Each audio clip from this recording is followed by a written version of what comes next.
Hello, my dear friends. Yeah, I've got the sun setting over here. I've been a little, I don't know if I was sort of have a cold or not sure, but I've been being gifted with much peace.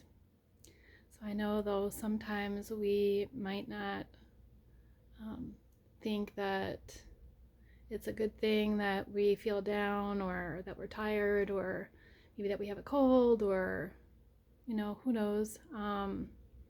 Sometimes, God works with the universe. Well, I should say most of the time, right? When doesn't he?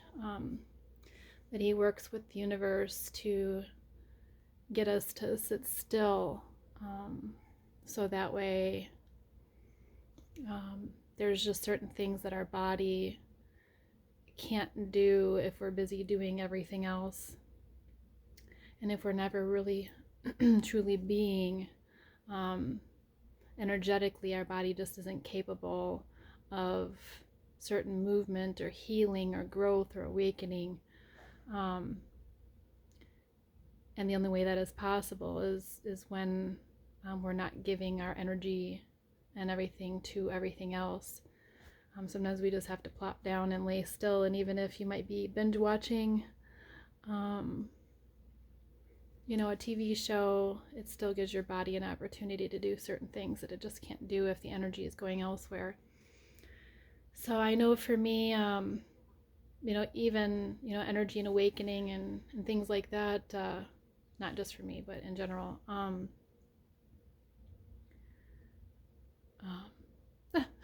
bear with me. I guess I just had I've just been so I guess sort of wiped the last couple of days, and it has its challenges to lay so still, but at the same time it has such a profound meaning, and I understand that there's so much more that is going to come out of it after. So I'm not even sure what I was just going to say, but either way, energetically, our body just isn't capable of doing certain things if we're just everywhere else except for here. So yeah, it has its challenges, but there's always the beauty in it. But anyway, I am reading The Gift of the Red Bird again. I actually decided for myself, well, our God helped me to see, I'm awakening to just some peace that I needed in myself and my life too. So, I always say that I pick up books and read certain things at certain times for certain, when it's meant to. It's like I'll have different books sitting around or different things, and like I started reading them for you, and I made it up to chapter 3 of Gift of the Red Bird, and I always say that, I believe, I've seen the truth in it, that, everything in divine time, so the message will be here when it's meant to be here. Not only for you, but I needed to receive something first also, and to have a new vision and new sight, to be in a certain place, for you as well. So that being said, I've been blessed, and I said I was going to read the book with you, but then I've been blessed with answers have been coming to me in my peaceful and stillness and quiet, and I decided I was gonna put myself self-care, and a little bit more here, and think about what I really wanted, when sometimes I think doing things for others is what I want, and it is, but then I guess I need to self-care, and would I really like to sit down and enjoy the book myself too? Yeah, I would. So I've been reading it, and it's been really great. I'm getting near the end, actually. I just have like a little bit left. I'll probably, I read some last night and then the day before, but it's been truly, it is a gift. And when I'm done reading the book altogether, I'll share a little bit of story with you on the meaning of what the cardinal, means to me in my life. But that being said, and how I ended up finding this book actually was quite incredible as well. But I'll share that at the end of, when I'm done with the book. Either way, so I'm going to pick up reading this for you. Those for you that do or don't know, The Gift of the Red Bird, A Spiritual Encounter. It's a true spiritual encounter. So, and this woman, she had lost her husband and her daughter in a car accident, and she has another daughter now, but in the story she's in her healing and moving through all of that trauma and that loss. So I finished at the end of I was reading part of chapter 3 the last time, and you can go back and find that in my YouTube stuff. I know I need to make little folders to get that a little more organized for you, but I'm learning as I go, so bear with me. In chapter 3, so I'm at the last that I read at the end. The last video that I did on YouTube was part of chapter 3, and I ended, I was reading fall of 1982 when she was age 34, and now I'm in spring of 1983.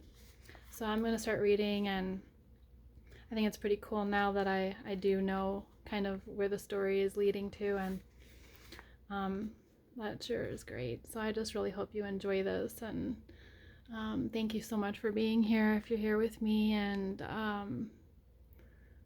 it just means so much to me, as I think you know how much it means for me to make these videos for you. So peace and love to you.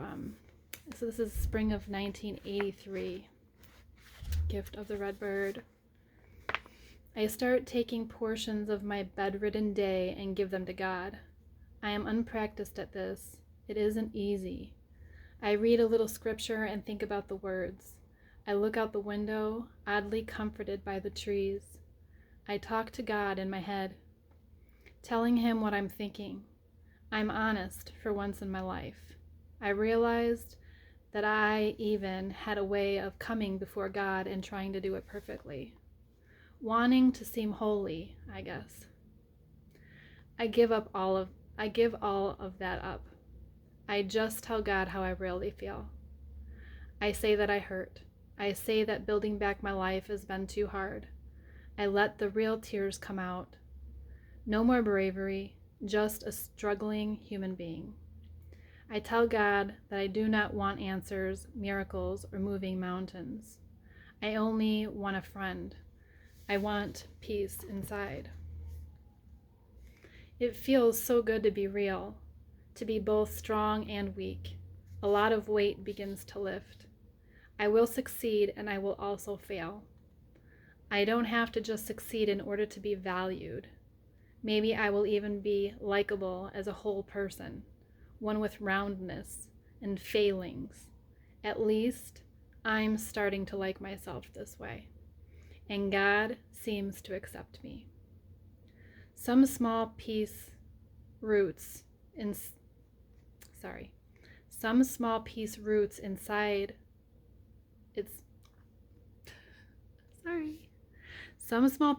itself inside of me and begins to grow. I find a poem called Wild Geese. The first 3 lines make me laugh at myself. They're the expression of all the God is teaching me. You do not have to be good. You do not have to walk on your knees for 100 miles through the desert repenting.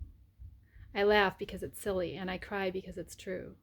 That's me, walking on my knees for 100 miles. I'll do it. I'll get it right. Now God is struggling, a treasonous thought. Just sit still and love my earth. Find its beauty. Go sit there with me. Bit by bit, I'm feeling better. I don't want to tell anyone though, and I wonder why. I think part of me doesn't want to rush all I'm learning until I learn it well. I still fear being swallowed up again.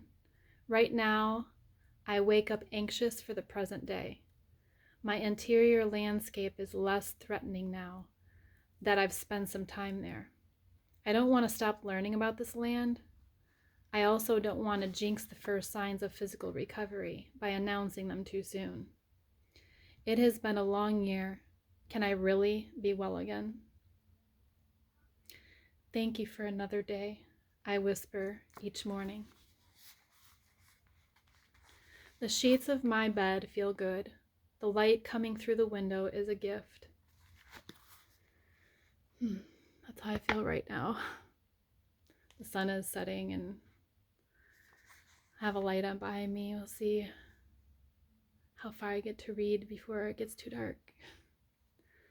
But I can relate so much with this story.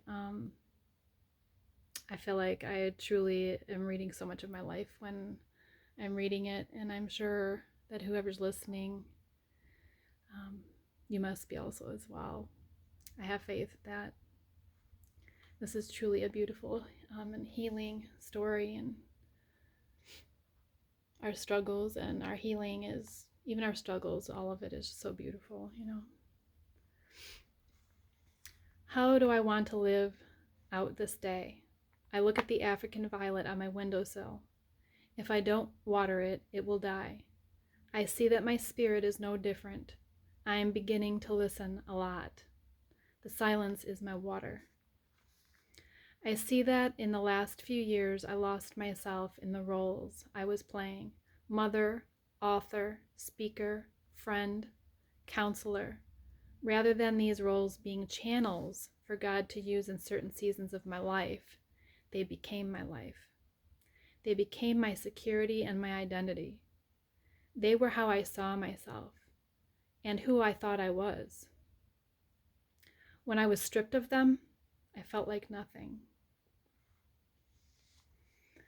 Instead of being a facet of me, these roles became my worth. As they moved, changed, disappeared, I did too. Now I'm working hard to find and love the person behind the roles, the real me, the child of God. When I know her roles can return to being roles, expendable and fleeting, I fill some of these roles so that others would approve of me. Now I'm learning to approve of myself. It leaves room for my God to be God and not the voices and approval of others. The power of this insight is worth all the months in bed. I think about my early prayers for strength, health, and peace of mind. I wanted it to fall from the bedroom ceiling. I didn't want to work for it. I wanted an instant cure. I prayed for my body to be well, as I was simultaneously misusing it.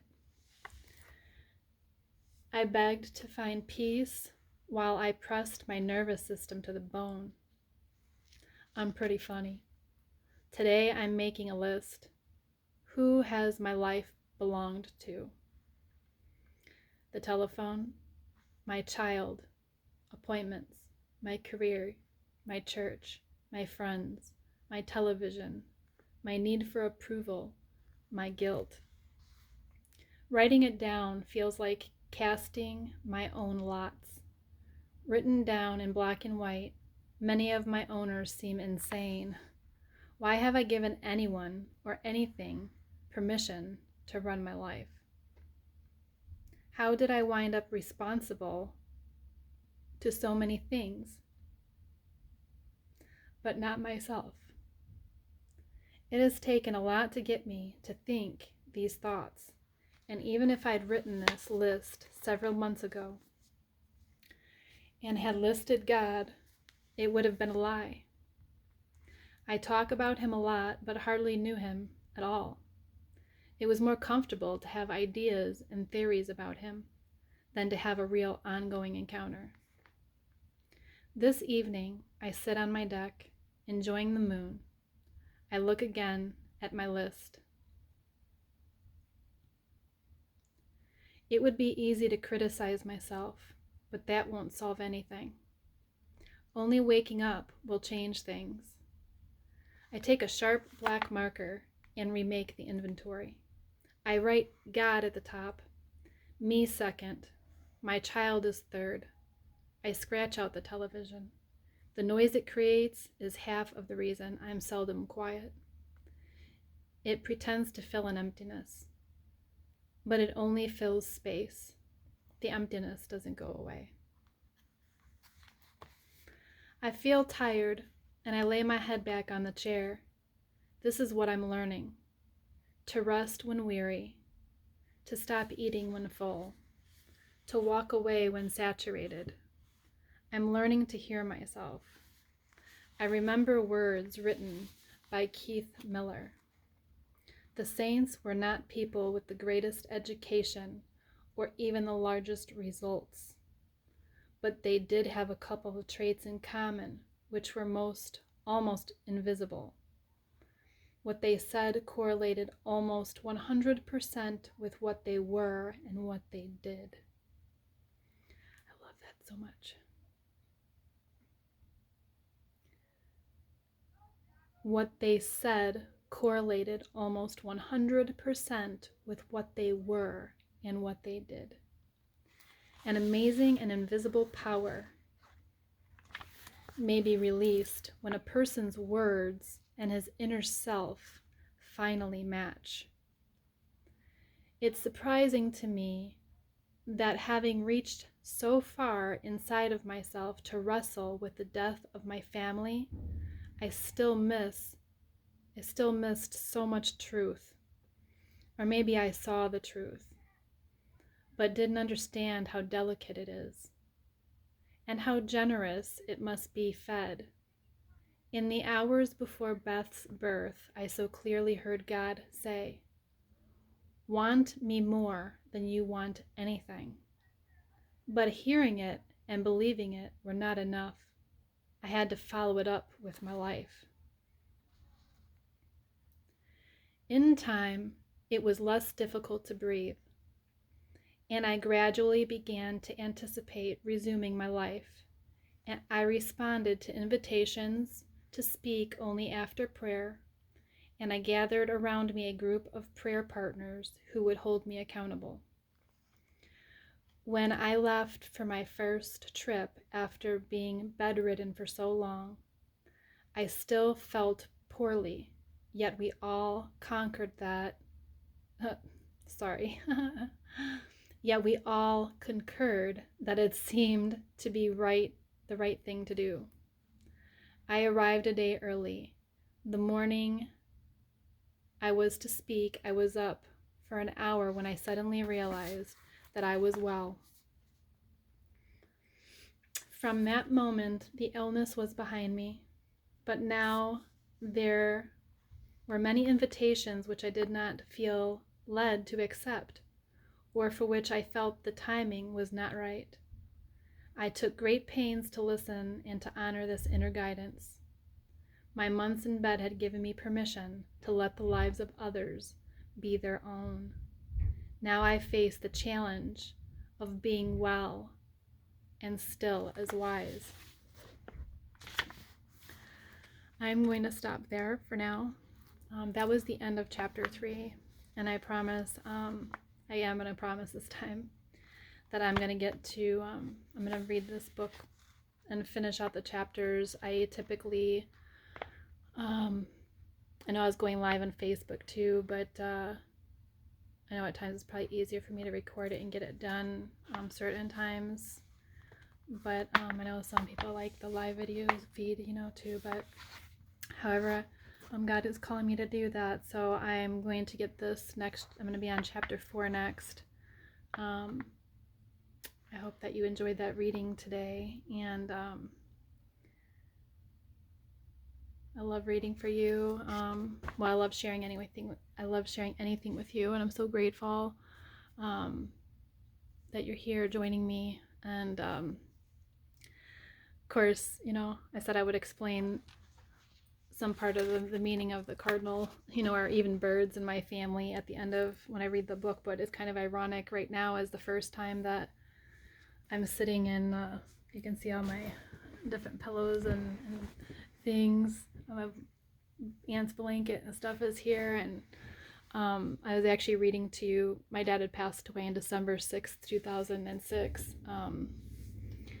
This Christmas will be, this December will be 14 years he's been gone. But the bird's nest, it's one of the big bird's nests, you know, I can lay in it, you know, like this. So it was my dad's, and he gave it to my brother, and then my brother ended up giving it to me, and I've had it for several years. I think I've had it for like 4 years now. Well, anyway, every time anybody lays in it, they're like, oh my gosh, this is like heaven. It's like people just can't get out of it because something happens when you get inside of it.